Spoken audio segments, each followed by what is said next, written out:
education is more than reading, more than writing, is more than math. It should first of all teach our children who they are. You see, if you don't know who you are, then you will not know what to do with your life. And if you don't know what to do with it, then you won't know how to achieve your goals. So Alex Haley raised the question of who am I? And he asked his mother, father, aunts, and his uncles who he was. Some people told Alex they were Negro. Some told Haley they were colored. Others told Alex they were black. Some said they were Afro-American. Some told Alex they were African. And lastly, some said American. Now, we have the only children and some adults that give 6 different answers to a very simple question like, who am I? Again, you cannot teach a child that is, first of all, not know who he is. It's more important than reading, math, and science. So we began to ask ourselves, why do Germans call themselves Germans? Why do Chinese call themselves Chinese? And we were told there's a land called Germany. There's a land called China. So let's go back to a world map. Germans are Germans, land called Germany. Chinese are Chinese, land called China. Let's go to a world map. Is there a place in the world called Negro land? What about color land? What about black land?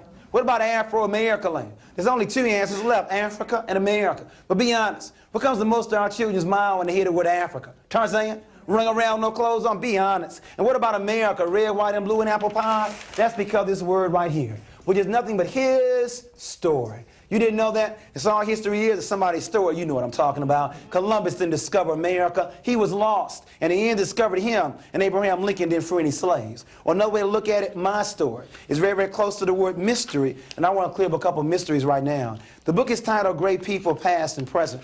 What happened to a people that built the pyramids and yet now live in projects? What happened? What happened to a people that are the first to read and write using a term called hieroglyphics, and yet now can no longer read or write? In essence, what happened to a people in terms of Egypt? It's amazing.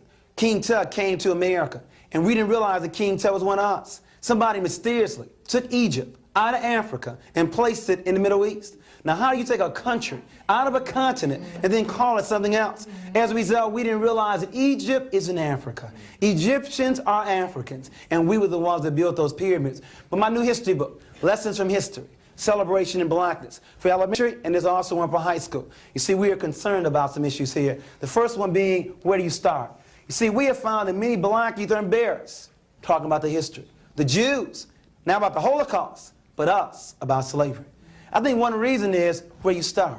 The law says where you start will determine where you end up. Now, where do you want to start our children? If they start in 1619, they start on a plantation. That means they'll probably end up in a ghetto.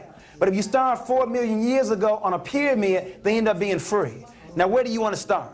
On a plantation or on a pyramid? Because depending upon where you start will determine where they end up. Our first problem is we've been starting in the wrong place.